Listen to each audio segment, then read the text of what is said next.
ჩვენ დღევანდელ გადაცემაში ვეცდებით ტექნიკურად დავათვალიეროთ ტექნიკური დათვალიერების პროცესი, რომელიც რაღაცა ისე უცნაურად წლის ბოლოს გახდა აქტუალური როგორც თემა. მიუხედავად მე ჟურნალისტურ გამოცდილებას მოკლედ ვიტყვი, რომ მედია ცდილობდა გარკვეულწილად მიეღო ინფორმაცია მანამდეც, თქვათ, როგორ დაიწყებოდა 2018 წელი ტექნიკურ დათვალიერებასთან ერთად თუ მის გარეშე, არ იყო ძალიან აქტიური ხელისუფლება ამ საკითხის კომენტირებისას. დღეს უკვე გვესმის, რომ არის გარკვეული მსაუბრობა, უკვე ჩანს გარკვეული დასკვნაც თუ როგორ უნდა გაკეთდეს ეს ტექნიკური დათვალიერება და ეხება არც თუ ისე მცირე ჯგუფს მოსახლეობის მილიონზე მეტ ადამიანს. თქვენი პროგნოზები პირველ რიგში რომ გავაანალიზოთ, რატომ გახდა ეხლა აქტუალური ეს საკითხი და რა შეიძლება ეს მოასწავლებოდეს? დიახ, მოგესალმებით. მივესალმებით თქვენს მაყურებელს. პირველ რიგში უნდა აღინიშნოს, რომ ავტომობილების სავალდებულო ტექნიკური დათვალიერების რეფორმა არის ერთ-ერთი ყველაზე მასშტაბური რეფორმა, რომლის ანალოგით საქართველოს დამოუკიდებლობის ისტორიაში არ გატარებულა. ეს რეფორმა ეხება უშუალოდ 1.200.000 მოქალაქეს, ავტომობილებს, მძღოლებს და მათ კერძო საკუთრებას. აქედან გამომდინარე, ამ რეფორმას სჭირდება ძალიან დიდი ძალისხმევა, ძალიან დიდი შრომა და შესაბამისად მნიშვნელოვანი წინამდებარე პერიოდი, რომელიც სამწუხაროდ ჩვენ ვერ ვნახეთ, იმიტომ რომ 2013 წლიდან ანონსდება, რომ ტექნიკური დათვალიერება შედის ზალაში, მაგრამ უბრალოდ დაანონსების შემდეგ არანაირი კმედითი ნაბიჯები ამას არ მოყვებოდა ხოლმე, იყო მცდელობები რაღაც ფორმალური კომისიების შექმნის, იყო მცდელობები რაღაც სამუშაო ჯგუფების შექმნის, მაგრამ რეალურად კმედითი ნაბიჯი 2013 წლიდან დღემდე არ გადადგმულა, თუ არ ჩავთვლით ბოლოს შვეიცარიული კომპანიის AGS-ის მიერ ჩატარებულ სამუშაოებს. თუმცა, როგორც ჩვენთვის არის ცნობილი, მათი სამუშაოების არის ძალიან ზედაპირული, რეალურად მათ არ აქვთ კომუნიკაცია რეალურ, ესე ვთქვათ, ტესტირების ცენტრებთან, საფუძვლიანი კომუნიკაცია, მათ არ აქვთ კომუნიკაცია ჩვენთან, არასამთავრობო სექტორთან, არ აქვთ კომუნიკაცია მედიასთან, არ აქვთ კომუნიკაცია თვით ავტომფლობელებთან, მძღოლებთან, აქედან გამომდინარე, ცოტა გაუგებარია ისინი სად ატარებენ ამ სამუშაოებს და რის საფუძველზე აპირებენ, რომ დადონ შესაბამისი სტანდარტები, ის რაც მათ უკვე წარმოადგენს ეს ტესტირების ცენტრების სტანდარტი, ეს არის ჩვეულებრივი, ესე ვთქვათ, საერთაშორისო გამოცდილება, ანუ ფაქტიურად არის გადმოქართულებული ის პრაქტიკა, რომელიც არის ევროპულ ქვეყნებში, ანუ ამაში ახალი და განსაკუთრებული არაფერი არ არის, შეეძლო ნებისმიერ ჩინოვნიკს გაიკეთებინა, ანუ აიღო ევროპული ქვეყნის რომელიმე სტანდარტი და უბრალოდ მოერგო ჩვენი ქვეყნის სტანდარტი. ჩვენს მაყურებელს მსმენელს შევახსენებ, რომ ვესაუბრებთ ბატონ ვასო ურუშაძეს, მე მგონი არ წარმოვიდგენთ დასაწყისში, ჰაბ ჯორჯიას წარმომადგენელს, არასამთავრობო ორგანიზაციის წარმომადგენელს, რომლებიც აკვირდებიან პროცესს. სწორედ აი ამ დაკვირვების გამო მინდა გკითხოთ, რა უნდა გაკეთებულიყო აქამდე, როცა ამბობთ, რომ არ გაკეთებულა, არა ვართ მზად ამ პროცესს, რა ნაბიჯები უნდა გაევლო ხელისუფლებას და თუნდაც იმ კვლევით ორგანიზაციას, რომელსაც უკვე თქვენ ახსენეთ შვეიცარიელებს, რომ დაედოთ შესაბამისი დასკვნა. ჩვენ გვაქვს რამოდენიმე მიმართულებით მნიშვნელოვანი გამოწვევები. ერთ-ერთი გამოწვევა ეხება საზოგადოების ცნობიერებას და ინფორმირებულობას.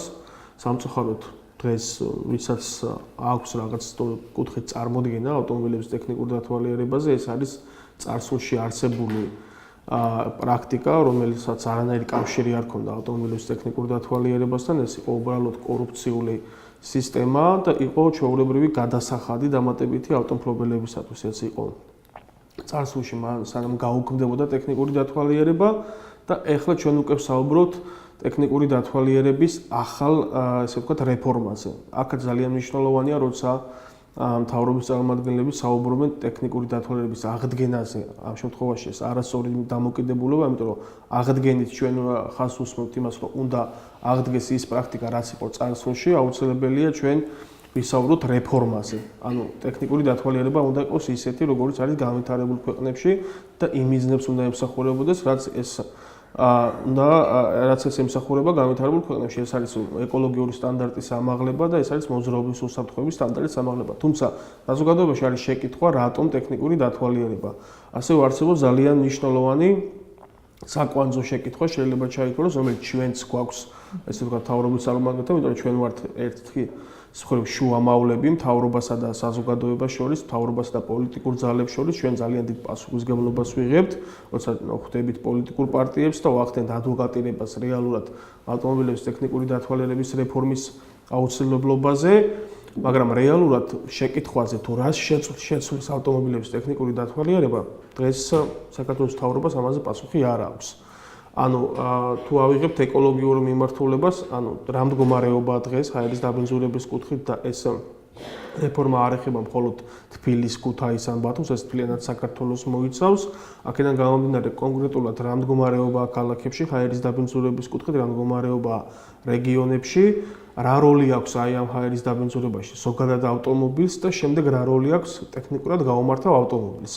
ეს ინფორმაციას არ გაგვაჩნია, შესაბამისად დღეს ვისაუბროთ იმაზე, რომ რას შეცვლის ტექნიკური დათვალიერება, რამდენით გაუმჯობესდება ჰაერის მდგომარეობა 5 წლის შემდეგ, 10 წლის შემდეგ და ასე შემდეგ, ამაზე უბრალოდ ამ კითხვაზე პასუხი არ არსებობს. მეორე მიმართულება არის მოძრაობის უსაფრთხოება. აქაც ისმის შეკითხვა.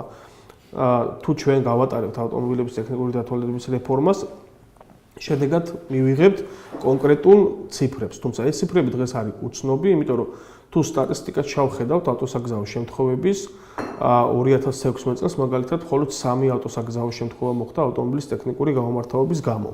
2015-ში დაახლოებით ციფრი იგივე, ანუ 10 შემთხვევას არ აღემატება არც ერთ, ესე ვთქვათ, წელს ავტოსაგზაო შემთხვევები, რომელიც გამოწვეული იყო ავტომობილის ტექნიკური გაუმართავებით. აქედან გამომდინარე, როცა 10,000-მდე ავტოსაგზაო შემთხვევა ხდება, ამ ხელა რეფორმას ვატარებთ ფაქტიურად, იმიტომ რომ 10 ავტოსაგზაო, მაქსიმუმ 10 ავტოსაგზაო შემთხვევა აღმოიფხრას. და თუ მაშინ ისეა, რომ დაბინძურებაში ავტომობილების წილი, მონაწილეობის წილი გაუმართავი ავტომობილების დაბალია და აგრეთვე ავტოსაგზაო შემთხვევებშიც, მაშინ რატომ საუბრობთ აუცილებლობაზე ტექნიკურების? ნუ ერთია, რომ ასოცირების ხელშეკრულებით არის ნაკისრი ვალდებულება, მაგრამ არ მოიტანს ეს ამ თქვათ ამ ეფექტებს თქვენი აზრით, რომ ან ეკოლოგიურ მდგომარეობას გააუმჯობესებს და ან ავტოსაგზაოს შემთხვევებს შეამცირებს ამ ნაწილს. დიახ, ანუ აი აქ მივედით თავარ პრობლემასთან, ანუ რეალურად ჩვენთვის საერთაშორისო გამოცდილებით არის ცნობილი, რომ ავტომობილების ტექნიკური დათვალიერება ნიშნულოვნად ზრდის ეკოლოგიურ სტანდარტებს,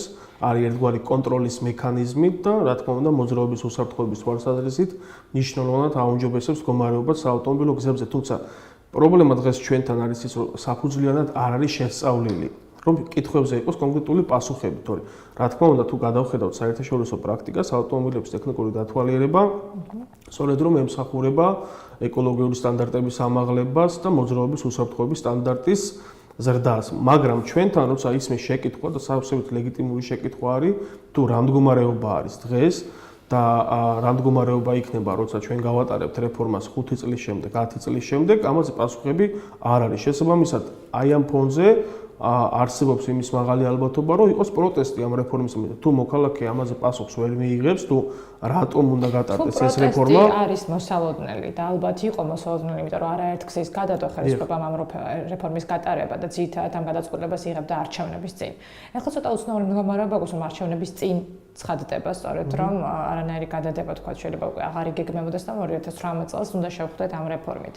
რა დაემართა საზოგადოების ცნობიერებას? სხვა საკითხები უფრო აქტუალური მათთვის ამ ეტაპზე? აქ გამოიკვეთა ძალიან საინტერესო, ესე ვთქვათ, მდგომარეობა საზოგადოების ინფორმირებულობის თვალსაზრისით. ნუ ერთი მინდა რომ ხაზი გავუსვა, რომ სწორი იქნებოდა, რომ ეს წლები არ დაგვეკარგა და სწორედ ამ წლების განმავლობაში ჩვენ შეგვექმნა ისეთი სტატისტიკა, სადაც გამოჩნდებოდა რეალურად რა როლი აქვს ტექნიკურად გაუმართავ ავტომობილებს ავტოსაგზაო შემთხვევებში, ასევე ჩაგვეტარებინა საფუძვლიანი კვლევები, თუ რა როლი აქვს ტექნიკურად გაუმართავ ავტომობილს ჰაერის დაბინძურებაში და შემდეგ მარტივად შეგვეძლო ამ კითხვაზე პასუხი გაგვეცა, რომ გაუმჯობესდებოდა ჰაერის მდგომარეობა კონკრეტული პროცენტით 5 წლის შემდეგ, 10 წლის შემდეგ და კონკრეტულ ვადებში იქნებოდა ეს გაწერილი და ასევე მოძრაობის უსაფრთხოების თვალსაზრისით, რა თქმა უნდა, კონკრეტული შედეგები იქნებოდა.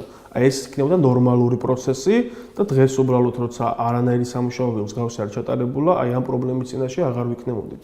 მეორე გამოწვევა, რაც არსებობს, ეს არის განსაკუთრებით თბილისში და დიდ ქალაქებში, ეს არის ჰაერის დაბინძურება და რა თქმა უნდა, საზოგადოება ითხოვს ამ პრობლემის მოგვარებას, იმიტომ რომ ეს აწუხებს თითოეულ მოქალაქეს და საზოგადოებასაც აქვს წარმოდგენა, რომ რეალურად ერთ-ერთი საშუალება, რომელმაც შეიძლება ეს პრობლემა მოაგვაროს და გაუმჯობესოს ჰაერის მდგომარეობა, არის დაბინძურების კოეფიციენტი შეამციროს, ეს არის ავტომობილების ტექნიკური დათვალიერება. თუმცა, რა თქმა უნდა, აი ამ მოსაზრების უკან რეალურად დღეს არანაირი ციფრები არ დგას და არ დგას კონკრეტული რამდენად დგას თვითონ მომზადება პროცესის. ჩვენ ვახსენეთ კიდეც რომ თუ ვსაუბრობთ აღდგენაზე, აღდგენილი ტექნიკური დათვალიერება გარკვეულწილად კორუფციასთან უფრო ასოცირდება, ანუ ფორმალურ გავლასთან ამ ტექნიკური დათვალიერების, ვიდრე რეალურ დათვალიერებასთან და ინსპექტირებასთან. და ესე გავლილი მანქანები ხო ნამდვილად კი ისევ დააბინძურებენ ჰაერს.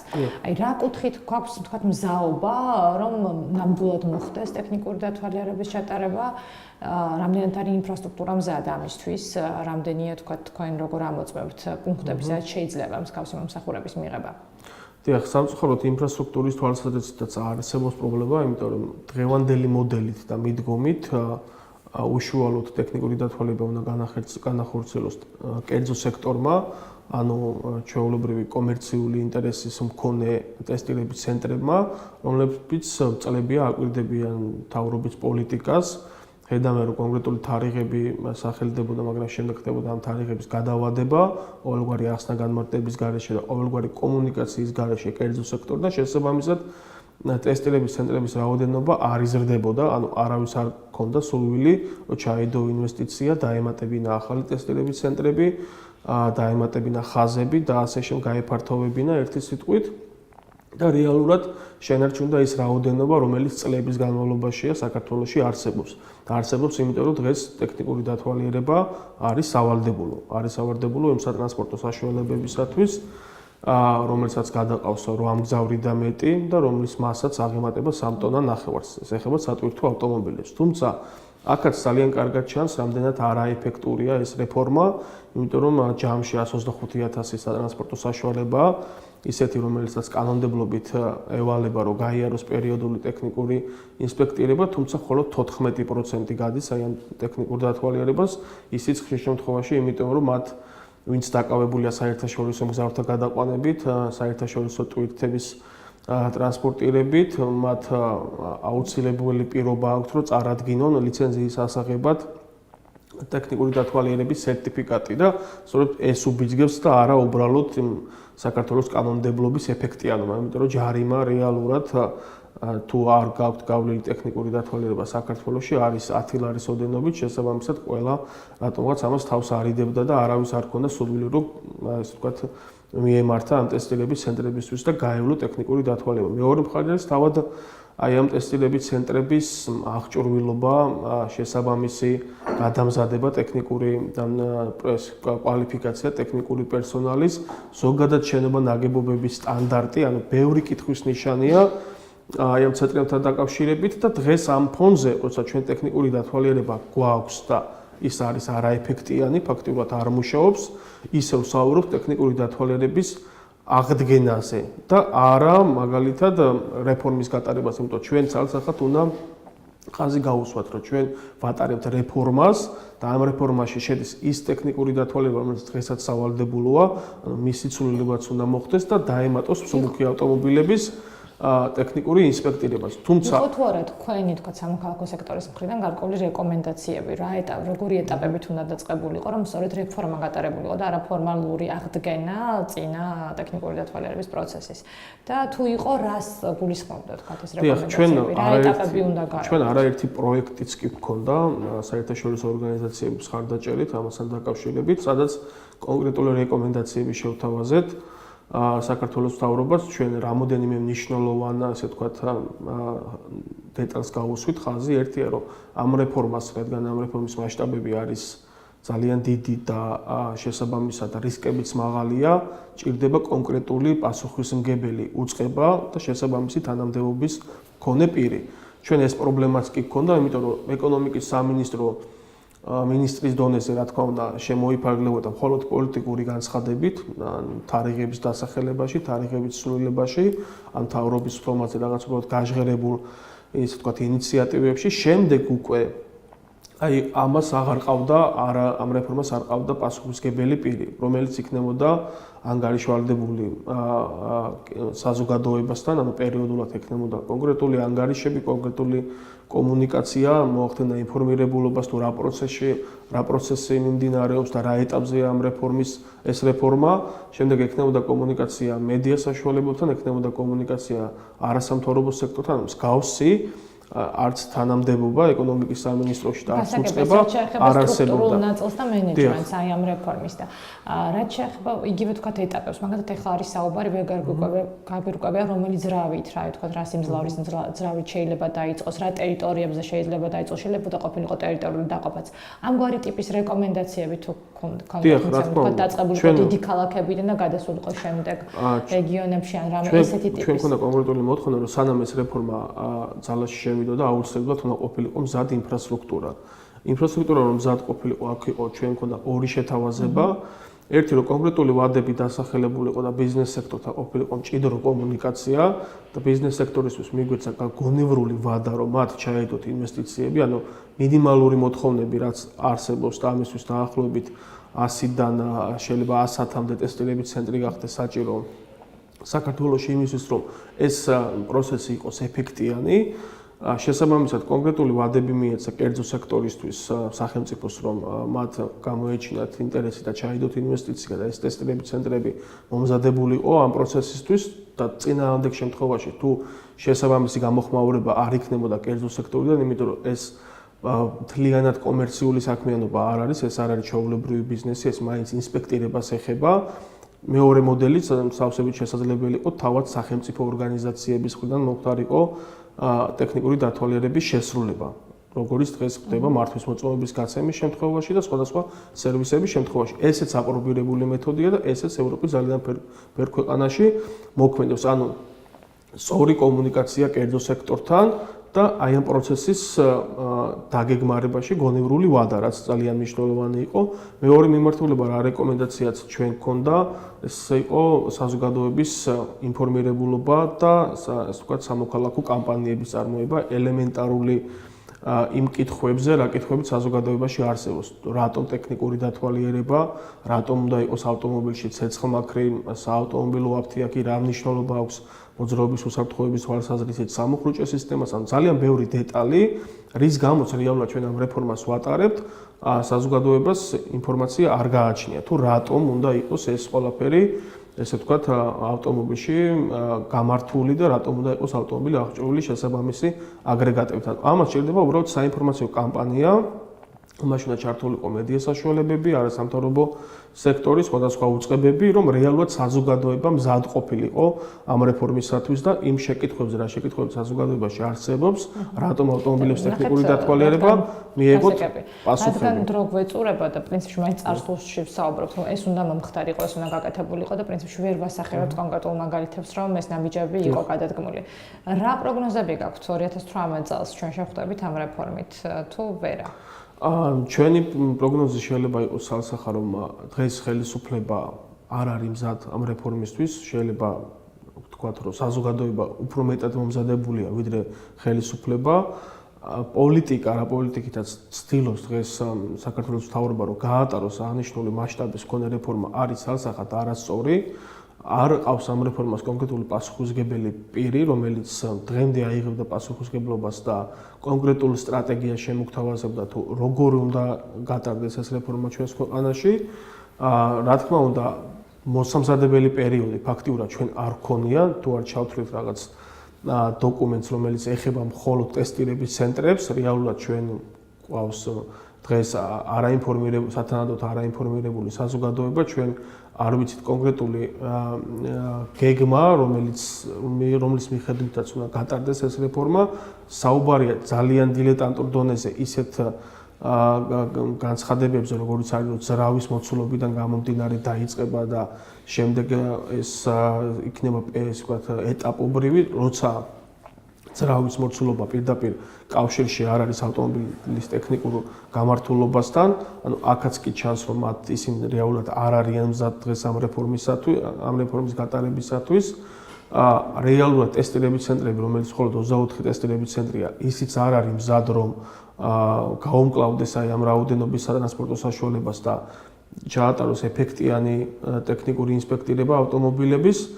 რეალურად ჩვენ დღეს გვაქვს მოცემულობა, რომ არსებული ტექნიკური დათვალიერებაც კი არის ფორმალური, ანუ თავიდან ბოლომდე ჩვენ დღეს უნდა ვსაუბრობდეთ რეფორმაზე, რომელიც ეხება იმ ტექნიკურ დათვალიერებას, რომელიც დღეს სავალდებულოა და იმ ტექნიკურ დათვალიერებას, რომელიც ჩვენ უნდა დავნერგოთ სავალდებულოდ მსუბუქ ავტომობილებში. აქედან გამომდინარე, ერთადერთი გამოსავალი, რაც დღეს შეიძლება არსებობდეს, ეს არის რომ 2018 წლიდან, ანუ უბრალოდ დღეიდან დავიწყოთ სწორი მოსამზადებელი პერიოდი. ანუ დროში გაწერილი გეგმა, რამდენი არის საჭირო იმისთვის, რომ ტესტირების ცენტრები იყოს მზადყოფნაში და ეს თარიღი კონკრეტულად უნდა იყოს დასახელებული, კონკრეტულად უნდა იყოს დასახელებული თარიღები თუ რას აკეთებს ხელისუფლება საზოგადოების ცნობიერების ასამაღლებლად და საინფორმაციო ან მთლიანი სტრატეგია უნდა არსებობდეს, რომ ჩვენ 2018 წელს დავიწყოთ და მაგალითად 2020 წელს ეს რეფორმა გახდეს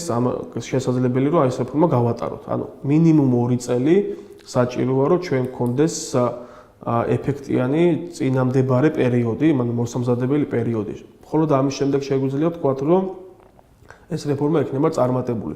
წინააღმდეგ შემთხვევაში ჩვენ შეიძლება მივიღოთ ისეთივე შედეგი, როგორც მივიღეთ ბუნებრივ აირზე მომუშავე სატრანსპორტო საშუალებების სავალდებულო ტექნიკურ ინსპექტირებასთან მიმართებაში. რეალურად სამჯერ დაანონსდა ეს თარიღი, ხელისუფლებას არ ეყო იმის ესე ვთქვათ შესაძლებლობა არ გააჩნდა, რომ მოეხდინა სწორი ინფორმირებულობა საზოგადოების, გავრცელდა არასწორი ინფორმაციები, რომ 100-ქულიანი სისტემის ამოქმედების შემდეგ ესე ვთქვათ ჩამოაკდებათ ქულები, ვისაც არ ექნება გავლილი ეს ტექნიკური ინსპექტირება, ვისაც ყავს ავტომობილი ბუნებრივ აირზე, შემდეგ დაიწყო მოქალაქეებმა თვითნებურად ესე ვთქვათ ძიება ამ ტესტირების ცენტრების, აღმოჩნდა, რომ ტესტირების ცენტრები რეალურად არ არსებობს, ერთი არის მხოლოდ თბილისში და ერთი რუსთავში, იყო ფაქტები, სადაც ანუ ამის არქივში შეიძლება ვნახოთ ვიდეო ჩანაწერები, სადაც მოქალაქე ამბობს, რომ 3 დღეა ელოდება რიგს და ის სახლში არ წასულა და ფაქტიურად იქ ესე ვთქვათ დაბინავდა იმისთვის, რომ გაევლო ტექნიკური დათვალიერება